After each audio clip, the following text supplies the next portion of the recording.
Hello guys, कैसे हो आप लोग। देखो, हम लोगों ने पिछली क्लास जो थी उसमें क्रोमोसोम जो था यानी गुणसूत्र जो था उसके बारे में बात कर रहे थे और गुणसूत्र से रिलेटेड हम लोगों ने लगभग बहुत सारी बातें कर ली थी। आज हम उसी गुणसूत्र को स्टार्ट करते हैं और गुणसूत्र जो था उससे रिलेटेड कुछ और बातें उसके बारे में बात करते हैं। तो गुणसूत्र के प्रकारों की बात करते हैं। सेंट्रोमियर की स्थिति के आधार पर गुणसूत्र 4 प्रकार का होता है। सेंट्रोमियर की स्थिति के आधार पर गुणसूत्र के प्रकार। तो सेंट्रोमियर जो है उसकी स्थिति के आधार पर गुणसूत्र जो होते हैं वो 4 प्रकार के होते हैं। पहला प्रकार है मेटासेंट्रिक जो गुणसूत्र होता है, इसमें क्या होता है, जो यानी सेंट्रोमियर जो होता है वो गुणसूत्र की जो दोनों भुजाएं होती है यानी दोनों क्रोमेटिड जो होते हैं उनकी ठीक मध्य में होता है और इसकी आकृति जो होती है वो वी शेप की होती है। तो ये जो मेटासेंट्रिक प्रकार के जो गुणसूत्र होते हैं वो वी शेप होते हैं। इसके बाद बात करते हैं, यूजुअली गुणसूत्र के आकार का जो अध्ययन है वो तो मेटाफेज अवस्था में किया जाता है और आकृति का जो अध्ययन होता है वो एनाफेज अवस्था में किया जाता है। आगे बात करते हैं सब मेटासेंट्रिक। और सब मेटासेंट्रिक जो होता है इसमें क्या होता है, गुणसूत्र की एक भुजा यानी ये सेंट्रोमियर जो होता है वो थोड़ा सा ऊपर चला जाता है इस तरीके से, और गुणसूत्र की एक भुजा बड़ी और एक छोटी होती है और ये एल शेप जो होता है उस टाइप का दिखाई देता है। ठीक है, इसके बाद बात करते हैं मेटासेंट्रिक, सब मेटासेंट्रिक, फिर उसके बाद करते हैं एक्रोसेंट्रिक। एक्रोसेंट्रिक जो होता है इसमें जो सेंट्रोमियर होता है थोड़ा सा और ऊपर चला जाता है, तो गुणसूत्र की सबसे छोटी भुजा और एक बहुत बड़ी भुजा होती है और ये एक तरह से जे शेप की दिखाई देती है। तो इसकी जो आकृति होती है वो जे शेप होती है। और चौथे नंबर का जो गुणसूत्र होता है उसे कहा जाता है टीलोसेंट्रिक। और ये जो टीलोसेंट्रिक जो गुणसूत्र होता है वो यूजुअली क्या होता है, इसका जो शेप होता है इसमें क्या होता है, एक भुजाएं होती है ऊपर यानी जो सेंट्रोमियर होता है ठीक जस्ट ऊपर चला जाता है, गुणसूत्र के ठीक ऊपर टॉप पे चला जाता है, तो इसकी आकृति जो होती है वो आई शेप होती है। ठीक है, तो ये गुणसूत्र जो था उस गुणसूत्र से संबंधित जो प्रकार थे, इन सेंट्रोमियर की स्थिति के आधार पर गुणसूत्र 4 प्रकार का होता है। मेटासेंट्रिक, सब मेटासेंट्रिक, एक्रोसेंट्रिक और टीलोसेंट्रिक। मेटासेंट्रिक जो होता है वी शेप होता है, सब मेटासेंट्रिक एल शेप होता है, एक्रोसेंट्रिक जो होता है वो जे शेप होता है और टीलोसेंट्रिक जो होता है वो आई शेप का होता है। तो ये बारी बातें हम लोगों ने करी। अब इसके बाद बात करते हैं जो क्रोमोसोम, इस क्रोमोसोम के न्यूक्लियोसोम मॉडल की, न्यूक्लियोसोम मॉडल ऑफ क्रोमोसोम यानी क्रोमोसोम के न्यूक्लियोसोम मॉडल की बात करते हैं तो 2 साइंटिस्ट हमारे पास आते हैं। पहला जो साइंटिस्ट है वो आता है थॉमसन और दूसरा जो साइंटिस्ट है वो है कॉर्नबर्ग। तो कॉर्नबर्ग और थॉमसन जो साइंटिस्ट थे इन्होंने न्यूक्लियोसोम जो मॉडल था उस न्यूक्लियोसोम मॉडल की यानी न्यूक्लियोसोम मॉडल जो था उसकी स्टडी करी और इसकी स्टडी जो इन्होंने करी सेल डिवीजन के टाइम पर, यानी न्यूक्लियोसोम मॉडल जो था उस न्यूक्लियोसोम मॉडल की स्टडी इन्होंने कोशिका विभाजन की जो प्रोफेज अवस्था जो होती है उस कोशिका विभाजन की प्रोफेज अवस्था में एक डिप्लोटीन उप अवस्था होती है, उसमें इन्होंने न्यूक्लियोसोम मॉडल जो था उसके बारे में स्टडी करी। तो कोशिका विभाजन की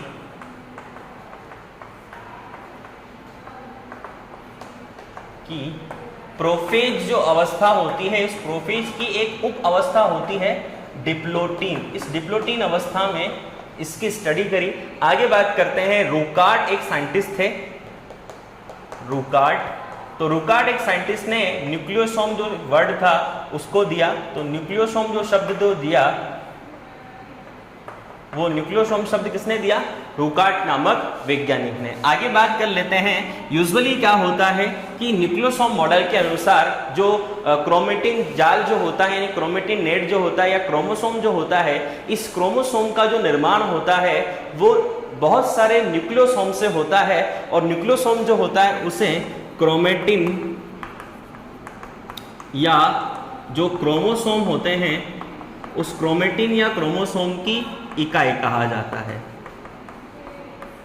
ठीक है, आगे बात करते हैं। यूजुअली क्या होता है, इसका जो निर्माण होता है क्रोमेटिन या क्रोमोसोम का, वो डीएनए प्लस हिस्टोन प्रोटीन जो होती हैं उससे होता है। और ये हिस्टोन प्रोटीन, डीएनए और हिस्टोन प्रोटीन जो होती हैं वो यानी हिस्टोन प्रोटीन जो होती हैं वो 5 प्रकार की हिस्टोन प्रोटीन होती हैं।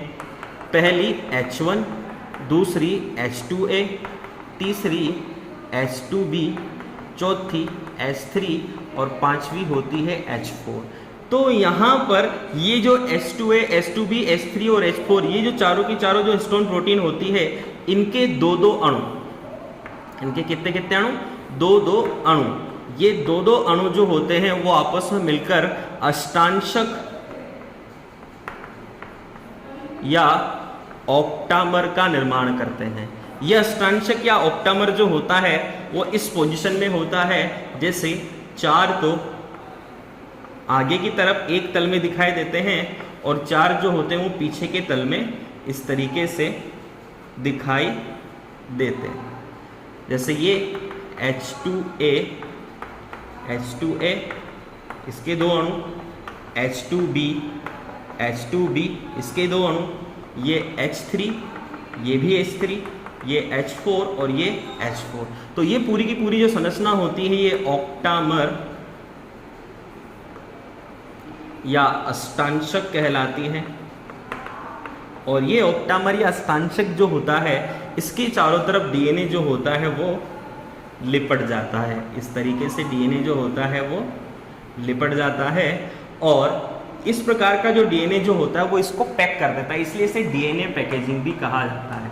डीएनए पैकेजिंग यानी न्यूक्लियोसोम जो मॉडल होता है उसे डीएनए पैकेजिंग भी बोला जाता है। डीएनए जो होता है वो हिस्टोन प्रोटीन को पैक कर देता है, हिस्टोन प्रोटीन के जो अणु होते हैं उनको बांध देता है, अष्टांशक को बांधने का काम करता है। तो ये जो डीएनए जो होता है, इस डीएनए को कहा जाता है बाइंडिंग डीएनए।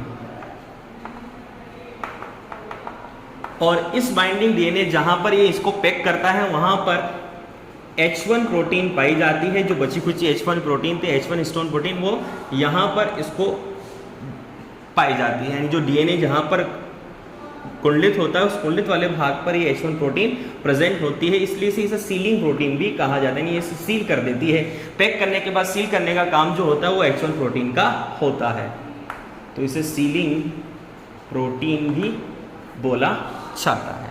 आगे बात कर लेते हैं। अब ऐसा ही न्यूक्लियोसोम मॉडल एक और पाया जाता है इस तरीके से, और उसके तरफ भी चारों तरफ डीएनए लिपटा होता है। इस तरह से बहुत सारी संरचनाएं प्रेजेंट होती हैं। तो 2 न्यूक्लियोसोम जो होता है इनके बीच भी लिंकर डीएनए जो होता है, इसे 2 न्यूक्लियोसोम को जोड़ने वाला जो डीएनए होता है उसे लिंकर डीएनए बोलते हैं। और लिंकर डीएनए जो होता है एक दूसरे के ये पास, ये तो डायग्राम में दूर दिख रहे हैं, पास पास होते हैं, तो ये H1 प्रोटीन के बीच में आ जाती है। तो लिंकर डीएनए पर ही H1 प्रोटीन प्रेजेंट होती है। तो बाइंडिंग डीएनए जो इसको चारों तरफ पैक करता है, तो जो ऑक्टामर्स होते हैं उनको। अब ये एक्चुअली हिस्टोन प्रोटीन डीएनए से क्यों अटैच होती है? ये एक्चुअली क्या होता है, डीएनए की जब स्ट्रक्चर पढ़ते हैं तो डीएनए की जब स्ट्रक्चर आगे नेक्स्ट चैप्टर में पढ़ेंगे, आने वाले चैप्टर्स में, तो डीएनए जो होता है उसमें क्या होता है, फॉस्फेट ग्रुप होता है। फॉस्फेट ग्रुप पर नेगेटिव चार्ज होता है। तो नेगेटिव चार्ज होने की वजह से आप लोगों को पता है, केमिस्ट्री में आप लोगों ने पढ़ा होगा, कोई भी आयन यानी कोई भी पदार्थ अगर आयनिक अवस्था में होता है तो वो स्थायित्व जो होता है उसका, यानी वो क्रियाशील होता है, वो स्थायी नहीं होता। तो उसको स्थायी बनाने के लिए न्यूट्रल किया जाता है। तो फिर धनावेशित हिस्टोन प्रोटीन जो होती है वो ऋणावेशित जो फॉस्फेट ग्रुप होते हैं डीएनए के, उनसे जाकर जुड़ जाती है, जिससे ये न्यूट्रल हो जाता है, ये स्टेबल हो जाता है। इस वजह से ये सारी चीजें होती है और इसी को बोला जाता है, ये पूरी संरचना जो होती है उसे न्यूक्लियोसोम बोला जाता है। तो न्यूक्लियोसोम जो होता है, nucleosome is equal to binding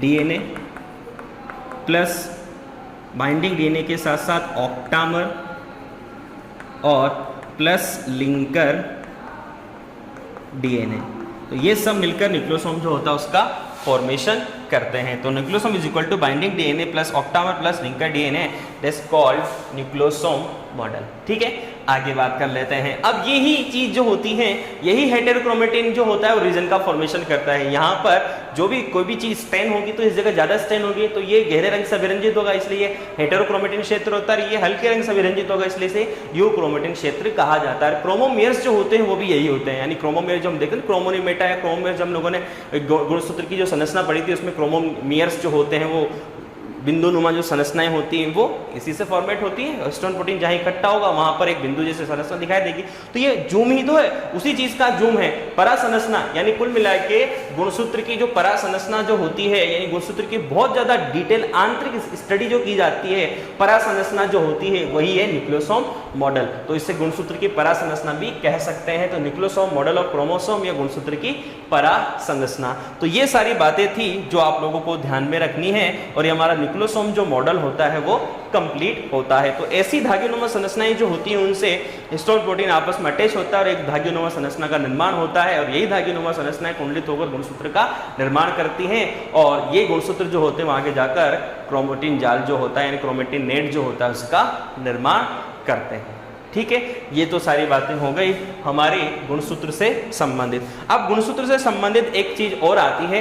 गुणसूत्र जो होता है उस गुणसूत्र में विशेष प्रकार के कुछ गुणसूत्र जंतुओं में पाए जाते हैं, कुछ विशेष प्रकार के जंतुओं की जो कोशिकाएं होती हैं उनमें विशेष प्रकार के कुछ गुणसूत्र पाए जाते हैं, जिन्हें महागुणसूत्र भी या गायंट क्रोमोसोम भी कहा जाता है। तो उन महागुणसूत्र या विशेष प्रकार के जो गुणसूत्र है उनके बारे में हम लोग और बात कर लेते हैं। बट यहाँ पर इन सब बातों से पहले एक चीज की बात और कर लेते हैं कि जो मैंने आप लोगों को केंद्रक जब पढ़ाया था तो केंद्रक में मैंने आप लोगों को बताया था कि इसके बारे में हम लोग आगे बात करेंगे। तो जब क्रोमेटिन जाल को जब अभिरंजित किया जाता है तो क्रोमेटिन जाल को अभिरंजित करने पर गुणसूत्र के वे भाग जहां जो ज्यादा रंग से अभिरंजित होते हैं वो हेटेरोक्रोमेटिन क्षेत्र कहलाते हैं, जो हल्के रंग से अभिरंजित होते हैं वो यूक्रोमेटिन क्षेत्र कहलाते हैं। तो देखो इन दोनों में अंतर की बात कर लेते हैं। हेटेरोक्रोमेटिन और एक होता है यूक्रोमेटिन। देखो हेटेरोक्रोमेटिन की बात करें तो ये तो गहरे रंग से अभिरंजित और ये हल्के रंग से अभिरंजित। ये हेटेरोक्रोमेटिन क्षेत्र जो होता है वो आनुवंशिक रूप से कम सक्रिय और ये अधिक सक्रिय। उसके बाद बात करते हैं हेटेरोक्रोमेटिन क्षेत्र जो होता है इसमें हिस्टोन प्रोटीन अधिक होती है, जबकि अधिक रंग से अभिरंजित होता है हिस्टोन प्रोटीन अधिक और यहां पर हिस्टोन प्रोटीन क्या होती है, कम होती है। चौथा अंतर जो हमारे पास आता है, ये जो हेटेरोक्रोमेटिन क्षेत्र जो होता है ये केंद्रक झिल्ली जो होती है उसके समीप होता है, और ये केंद्रक झिल्ली जो होती है उस केंद्रक मतलब या फिर केंद्र यानी केंद्रक के ठीक मध्य में होता है, केंद्रक के मध्य में। ठीक है, तो इस तरीके से ये सारी बातें हम लोगों ने हेटेरोक्रोमेटिन यूक्रोमेटिन क्षेत्र के बारे में बात करी। तो इस तरीके से अब एक चीज और आप लोग ध्यान रखें, कंफ्यूजन नहीं रहे, जिसके लिए आप लोग इस चीज का और ध्यान रखें। जैसे सपोज एक कोशिका है, ठीक है, इस कोशिका के अंदर ये केंद्रक है और केंद्रक के अंदर क्या होता है, क्रोमेटिन जाल ऐसे जाल के रूप में पाया जाता है। तो इस क्रोमेटिन जाल का जो निर्माण होता है वो कौन करता है, गुणसूत्र। इस तरीके से गुच्छेनुमा संरचना के रूप में बहुत सारे गुणसूत्र आपस में जुड़े हुए रहते हैं और किसका निर्माण करते हैं, क्रोमेटिन जाल का है। तो क्रोमेटिन जाल और ये क्या है, गुणसूत्र। अब गुणसूत्र की जब हम संरचना पढ़ी थी तो इसमें क्रोमोनिमा या क्रोमोनिमेटा पाए जाते हैं जो इस वाली संरचना के रूप में होते हैं, और क्रोमोनिमा या क्रोमोनिमेटा जो होता है ये क्या होता है, जो गुणसूत्र जो यानी जो गुणसूत्र के अंदर जो डीएनए होता है, तो गुणसूत्र के अंदर क्या पाया जाएगा, डीएनए प्लस हिस्टोन प्रोटीन। तो डीएनए और हिस्टोन प्रोटीन जो होती है वो किसका निर्माण करती है, गुणसूत्र का।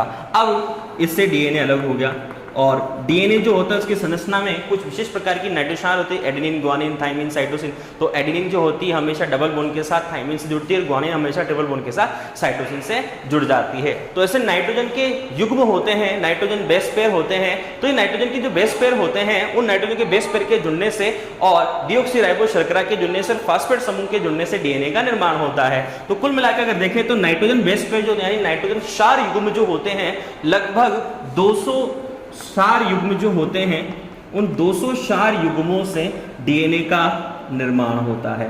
तो और ये 200 क्षार युग्म जो होते हैं, अलग अलग क्षार युग्म जो होते हैं वो जीन का निर्माण करते हैं। तो कुल मिला के जीन जो होती है वो आनुवांशिकी जो होती है, आनुवांशिकता जो होती है, आनुवांशिकता की सबसे छोटी इकाई जीन होती है। जीन से मिलकर डीएनए बनता है, डीएनए से यानी डीएनए जो होता है डीएनए से हिस्टोन प्रोटीन आकर जुड़ जाती है और हिस्टोन प्रोटीन आकर जुड़ने से क्रोमोनिमा क्रोमोनिमेटा का निर्माण होता है और वो क्रोमोनिमा क्रोमोनिमेटा के चारों तरफ पेलिकल का आवरण जमने से गुणसूत्र का निर्माण हो जाता है और यही गुणसूत्र जो होते हैं आगे जाकर क्रोमेटिन जाल का निर्माण करते हैं। तो इस चीज में कभी कंफ्यूजन आपको नहीं होगा, इस चीज का आप लोग स्पेशल ध्यान रखें। चलिए ये तो सारी बातें हो गई क्रोमोन यानी जो गुणसूत्र था उससे रिलेटेड। अब बात कर लेते हैं स्पेशल प्रकार के गुणसूत्रों के बारे में। देखो बात करते हैं विशेष प्रकार के जो गुणसूत्र उनके बारे में, जिन्हें महागुणसूत्र भी कहा जाता है। तो महागुणसूत्र या जिन्हें बोला जाता है विशिष्ट गुणसूत्र, ये जो गुणसूत्र होते हैं उनमें सबसे पहले प्रकार का जो गुणसूत्र होता है उसके बारे में बात करते हैं। और पहले प्रकार का जो गुणसूत्र होता है उसे कहा जाता है लैंप ब्रश गुणसूत्र। देखो इस गुणसूत्र की जो खोज है वो करी थी फ्लेमिंग ने, और फ्लेमिंग जो साइंटिस्ट थे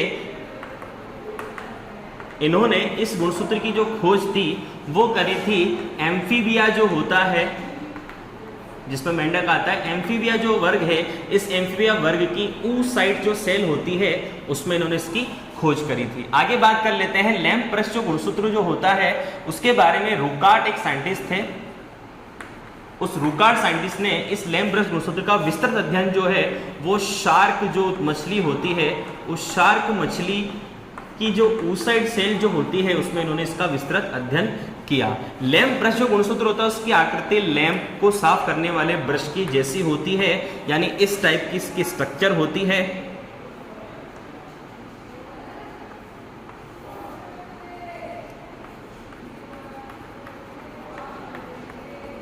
इस टाइप की स्ट्रक्चर इसमें प्रेजेंट होती है। यूजुअली क्या होता है इसमें एक सेंट्रल एक्सिस होता है और ये केंद्रीय अक्ष जो होता है, इस केंद्रीय अक्ष के पार्श्व में कुछ विशेष प्रकार के क्रोमोमियर्स प्रेजेंट होते हैं, यानी बहुत सारे इसमें क्रोमोमियर्स जो होते हैं वो उपस्थित होते हैं। तो एज यूजुअल क्या होता है, ये से केंद्रीय इस प्रकार के लूप प्रेजेंट होते हैं।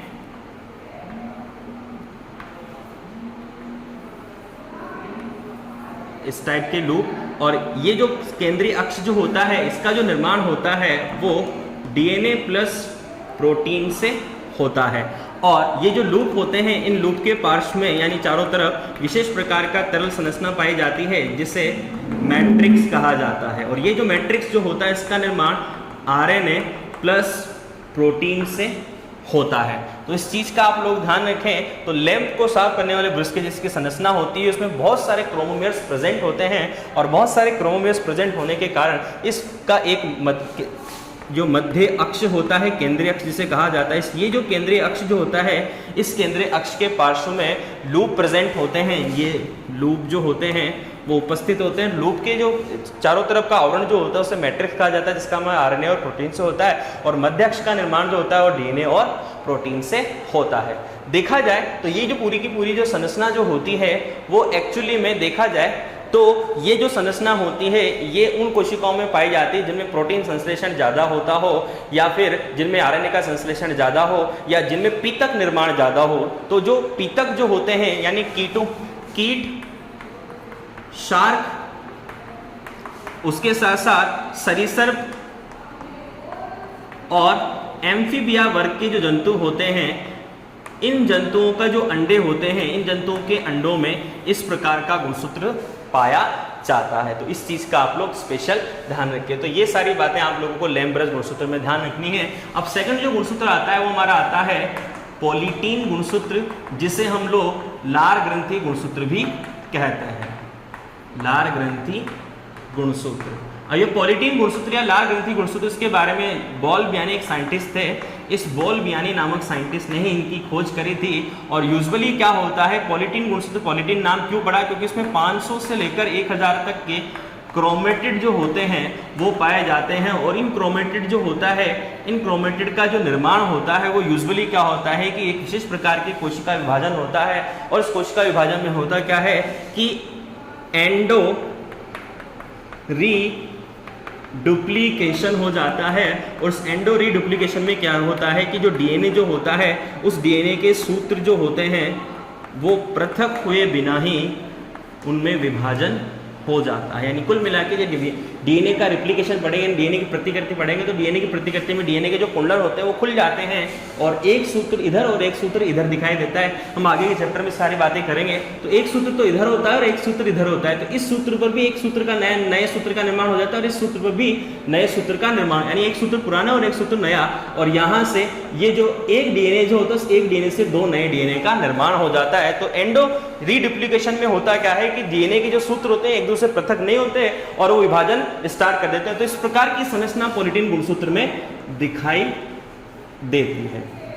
ऐसे बहुत सारे क्रोमेटिड जो होते हैं वो गुणसूत्र में पाए जाते हैं। ठीक है, तो इस प्रकार का विभाजन इसमें दिखाई देता है, इसलिए इसे पॉलीटीन गुणसूत्र कहा जाता है। यूजुअली इस लार ग्रंथि गुणसूत्र जो है, इस लार ग्रंथि गुणसूत्र को केरोनोपस कीट की लार ग्रंथि, इसके साथ साथ ड्रोसोफिला जो है उस ड्रोसोफिला की लार ग्रंथि और डिप्टेरा जो गण होता है, इस डिप्टेरा गण के जितने भी सदस्य हैं उनमें सबसे पहले इस पॉलीटीन गुणसूत्र को देखा। और ये पॉलीटीन गुणसूत्र अनेक क्रोमेटिड से मिलकर बनी हुई संरचना के रूप में होता है। और ये रीजन किसकी वजह से होता है? एंडो रीडुप्लीकेशन की वजह से। डीएनए के जो सूत्र होते हैं पृथक हुए बिना ही बहुत सारे विभाजन करते हैं, इसकी वजह से बहुत सारे क्रोमेटिड इसमें बन जाते हैं। आगे बात करते हैं यूजुअली क्या होता है इस प्रकार का जो विभाजन होता है, इस प्रकार के विभाजन में गुणसूत्र का तो विभाजन होता है लेकिन केंद्रक का विभाजन नहीं होता। उसी में इस प्रकार के पॉलीटीन टाइप के गुणसूत्र दिखाई देते हैं। आगे बात कर लेते हैं यूजुअली कि इसकी जो संरचना होती है, इसकी संरचना विशेष प्रकार की होती है। इसकी संरचना में दो क्षेत्र हमें दिखाई देते हैं, एक गहरे रंग से और एक हल्के रंग का क्षेत्र जो होता है। ये जो होते हैं, ये गहरे रंग की जो बैंड होते हैं इन्हें गहरे रंग की पट्टिकाएं कहा जाता है। इस प्रकार से होती हैं, इन्हें बोलते हैं डार्क बैंड। और एक बीच बीच में हल्के रंग के बैंड भी इस प्रकार से दिखाई देते हैं जिन्हें बोलते हैं लाइट बैंड। डार्क बैंड और लाइट बैंड जो होते हैं वो एक तरह से एकांतर क्रम में पाए जाते हैं। इनमें डीएनए की मात्रा अधिक होती है और लाइट बैंड जो होते हैं उनमें आरएनए की मात्रा अधिक होती है। लाइट बैंड में आरएनए की मात्रा अधिक होती है, डार्क बैंड जो होता है उसमें डीएनए की मात्रा अधिक होती है। और मध्य का फूला हुआ जो भाग होता है इसे कहा जाता है बॉल बियानी रिंग या फिर इसे पफ भी बोला जाता है। लड़कियां जो पफ बनाती है उसे फूली संरचना के रूप में होता है। तो इस प्रकार से ये जो सारी संरचनाएं होती हैं पॉलीटीन गुणसूत्र जो होता है उसमें ये प्रेजेंट होती हैं। तो यहाँ पर हमारे दोनों स्पेशल टाइप के जो महागुणसूत्र जो होते हैं वो कंप्लीट होते हैं, उसके बारे में बात करी हम लोगों ने। अब दो चीज़ें और हमारी टर्मिनोलॉजी में आती है, एक तो आती है ईडियोग्राम और एक आता है कैरियोटाइप। अब ईडियोग्राम जो होता है इसका मतलब तो ये होता है कि अगर गुणसूत्र जो होते हैं अगर छोटे बड़े होते हैं तो गुणसूत्र को घटते हुए क्रम में जमाना, बड़े से छोटे के क्रम में जमाना ही ईडियोग्राम कहलाता है। और कैरियोटाइप का मतलब होता है गुणसूत्र को सेंट्रोमेर की स्थिति, उसके आकार और उसकी जो भुजाओं की जो लंबाई होती है उसके आधार पर अलग अलग शेप में अरेंजमेंट करना, उस आधार पर उन्हें व्यवस्थित करना, वो कहलाता है कैरियोटाइप। यानी कैरियोटाइप का मतलब होता है गुणसूत्र के आकार के आधार पर, उसके सेंट्रोमेर की स्थिति के आधार पर, उसकी भुजाओं की लंबाई के आधार पर उन्हें व्यवस्थित करना कैरियोटाइप कहलाता है। और ईडियोग्राम जो होता है उसमें केवल हमें बड़े से छोटे ये ऑर्डर होता है, यानी अधिक यानी बड़े से छोटे की जो शेप होता है, यानी बड़े आकार का गुणसूत्र पहले और छोटे आकार का गुणसूत्र बाद में, इस शेप में व्यवस्थित करना ईडियोग्राम कहलाता है। तो इस तरीके से हमारा जो पूरा कंप्लीट टॉपिक होता है, यानी सेल से रिलेटेड हमने सारी बातें कर ली। तो कोशिका से संबंधित जो भी डाउट्स अगर आपके दिमाग में होते हैं तो उसे मुझे आप क्रॉस क्वेश्चन करके जो कमेंट सेक्शन होता है उस कमेंट सेक्शन में कमेंट करिए और क्वेश्चन पूछिए। तो आज का हमारा जो पूरा कंप्लीट टॉपिक होता है वो सेल से रिलेटेड खत्म होता है। अब नेक्स्ट चैप्टर में हम लोग नए टॉपिक के साथ दोबारा से मिलते हैं।